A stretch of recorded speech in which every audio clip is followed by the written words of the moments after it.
কর্ণাটকের খুব কাছেই রয়েছে কেরালার একটা সুন্দর হিল স্টেশন ওয়েনার। ওয়েনার বিশেষত কাবেনী রিভার, ওয়াইল্ড লাইফ স্যানিচারি, মশলাপাতি, পাহাড়, সুন্দর বৃষ্টি ভেজা প্রকৃতি, রেন ফরেস্ট এইসব ছাড়াও এখানকার একটা বিশেষ আকর্ষণ হচ্ছে এনআরু দ্য ট্রাইবাল ভিলেজ।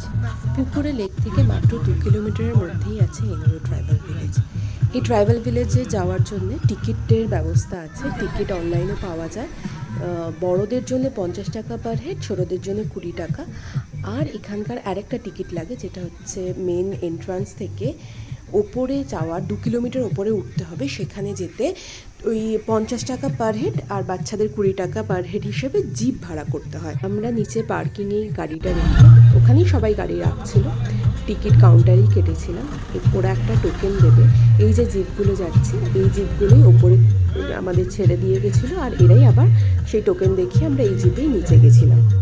আমরা অনলাইন টিকিট কাটার কথাটা তখনও জানতাম না, সেই জন্য আমরা গিয়েই একবারে টিকিটটা কাটি। আর সেই জন্য আমাদের অনেকটা সময় লেগেছিল। সঙ্গে কিছু খাবার নিয়ে এলে খুবই ভালো হয়। আমাদের সঙ্গে খাবার ছিল না, তো সেখানে অনেক খাবারের দোকান ছিল, মোটামুটি ওখান থেকে কিছু খেয়েছিলাম। ওপরেও খাবার ব্যবস্থা আছে। এই যে আসার পরে এত সুন্দর একটা ভিউ, মানে জাস্ট অসম্ভব সুন্দর। আর টিকিটটা উপরে চেক করবে, এটাই মেন গেট, এখান থেকেই ট্রাইবাল ভিলেজে ঢোকার এন্ট্রান্স। কেরালায় মূলত অনেক ধরনের ট্রাইবালস মানে অনেক উপজাতি অধিবাসী রয়েছেন এবং তাদের কেন্দ্র করে অনেক গ্রামও রয়েছে। সেই থিমটাকে সাধারণ মানুষের কাছে আনার জন্যে একটা থিম গ্রামের মতো তৈরি করেছে। আমরা গিয়েছিলাম জুলাই মাসে, প্রচণ্ড বৃষ্টি পড়ছিল, পুরো মানে আমরা আর্ধেকটা ঘুরেছি রেনকোট পরে। ভাগ্যবশত সেদিনকে সেই মুহূর্তে বৃষ্টিটা পড়েনি, পরে অবশ্য বৃষ্টি পড়েছিল। আকাশ একদম থমথমে হয়ে আছে, খুব সুন্দর ওয়েদার। আর এই দেখুন দূরে কত সুন্দর মেঘে ঢাকা পাহাড়, আর প্রত্যেকটা পাহাড়েই কিন্তু চায়ের বাগান আছে, আর সাথে মশলারও বাগান আছে। এই পাহাড়টা যখন মেঘে ঢেকে আসছে, আবার মেঘ সরে যাচ্ছে, কি সুন্দর লাগছিল। আমরা তো বারবার মানে কনফিউজড হয়ে যাচ্ছি, এনআরু দেখবো না এই পাহাড়ের সৌন্দর্য দেখব। পাহাড়ের প্রত্যেকটা ধাপ এত সুন্দর করে আছে, আর প্রত্যেকটা ধাপের মাথায় মেঘ জমে আছে।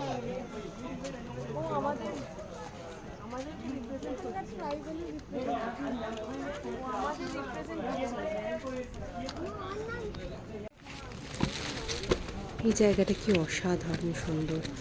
এখানে দাঁড়িয়ে আমিও অনেক কটা ফটো তুলে নিয়েছি।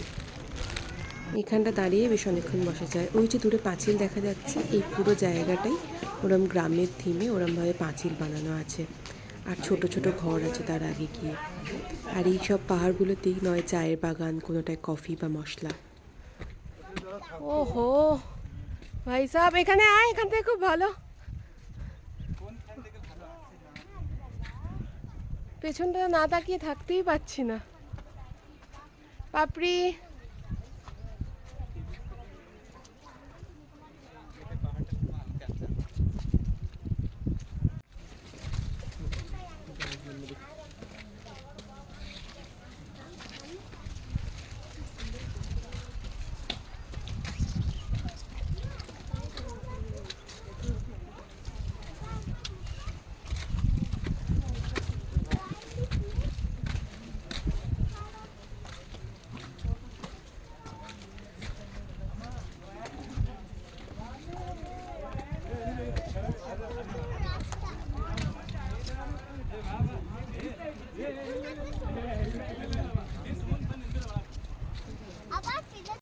আমি তো পাগল হয়ে গেছি যে আমি কোন দিকে যাব। সবাই এগিয়ে গেছে, আমি মানে একাই পেছনে পড়ে আছি। আমি পাহাড় দেখতেই ব্যস্ত, কারণ কে জানে কখন বৃষ্টি আবার শুরু হয়ে যাবে। বর্ষাকালে এত সুন্দর রূপ হয় পাহাড়ের, আগেও দেখেছি কুর্গে গিয়ে, কিন্তু ওয়েনারটা যেন অসম্ভব সুন্দর। আর এখানে কন্টিনিউ বৃষ্টি হয়েছে লাস্ট কয়েকদিন ধরে, মানে আমরা প্রত্যেক দিন খালি এই মানে যেদিনকে আমরা এনআরু গেছিলাম সেদিনকেই সেই মুহূর্তে কিছুক্ষণের জন্য বৃষ্টি থেমেছিল। ওই যে কালো মেঘ দেখা যাচ্ছে, আবার বৃষ্টি। এই জায়গার ফটোটা খুব ভালো। দুর্ভাগ্যের খবর হচ্ছে আমরা চলে আসার পরের সপ্তাহতেই এখানে ফ্লাড হয়, কত মানুষ মারা যায়, খুব খুব খারাপ অবস্থা হয়েছিল। এনআরু হয়তো এখনও ঠিক আছে, কারণ এনআরুর এখনও সবাই দেখতে যাচ্ছে। এই দিকটা কাবেরীর দিকটা বেশি প্রবলেমেটিক হয়েছিল, কিন্তু এত সুন্দর জায়গায় এরকম হওয়াটা সত্যিই খুব খারাপ লাগা ব্যাপার। আমি তো এখনও আমিও চাই যেতে, আর আমি লোকজনকে সাজেস্টও করবো যে কোনো দিন বর্ষাকালে জুলাই মাসের সময় করে যদি একবার ওয়েনার ঘুরে আসা যায়। আমরা মানে মেনলি বৃষ্টির জন্যই বেশি ঘুরতে পারিনি। আমরা পুকুরেতে ছিলাম, পুকুরের আশেপাশে যেগুলো ছিল সেগুলোই দেখেছি। চারিদিকে এত বৃষ্টি, যেতেও ইচ্ছা করছিল না, মানে যেখানেই যাচ্ছি মনে হচ্ছে বসে শুধু সেই জায়গাতেই বসে থাকি।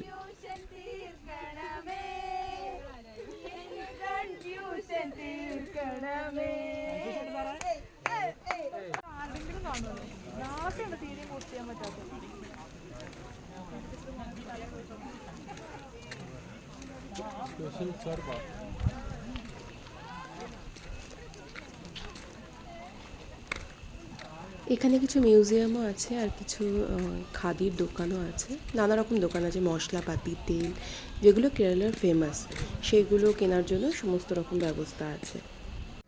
এখানে গেলে ছাতা, রেনকোট সবসময় হাতে রাখতে হবে, অবশ্যই বর্ষাকালে গেলে, অন্য সময় জানি না কী অবস্থা হয়।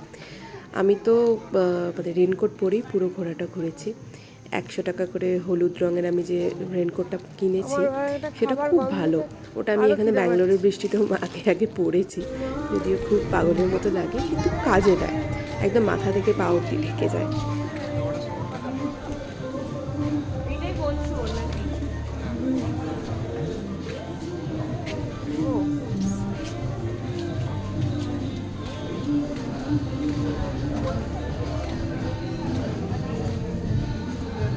ওয়েনার থেকে আর কিছু কিনুন না কিনুন, চা কিনুন, এখানকার চা খুব ভালো। আমরা চা এনেছিলাম আর মশলা, কেরালার যে কোনো জায়গা থেকে মশলা মানে ফেমাস, বিশেষত এলাচ বা দারচিনি, এগুলো খুবই ফেমাস। লাকড়ি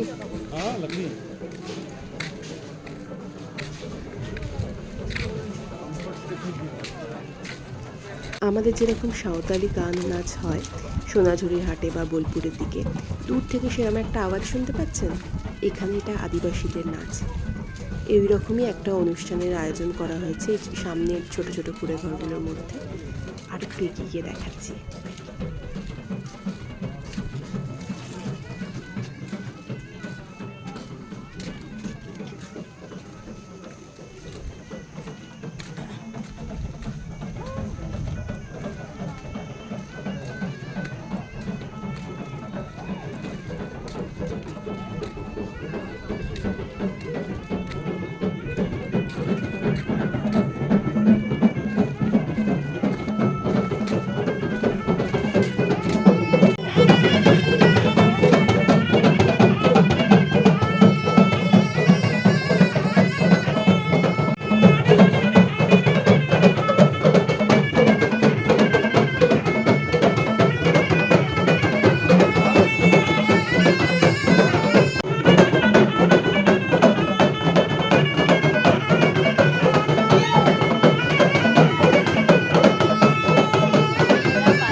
ওই পপকর্ন বিক্রি করছে, পপকর্ন খাও।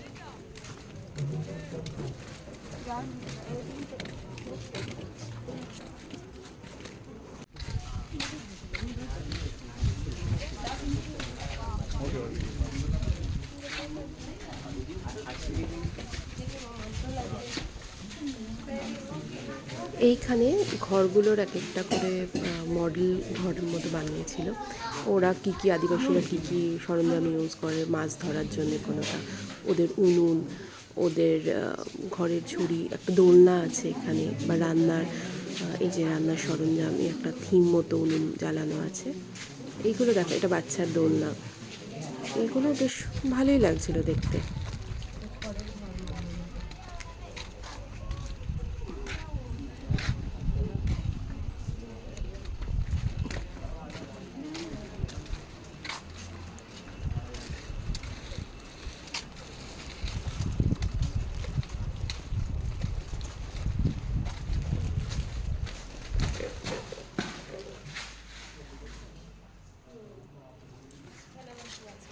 এইভাবে আস্তে আস্তে আমরা এখান থেকে ফিরে এলাম। আমাদেরও খিদে পেয়ে গেছিলো, আর আমাদের পরের ডেস্টিনেশনেও যেতে হতো। আবার মেন গেটে গিয়ে সেম জিপে আমাদের যে টোকেন ছিল সেই টোকেন দেখিয়ে সেই নাম্বার জিপে আমরা ফিরে এলাম।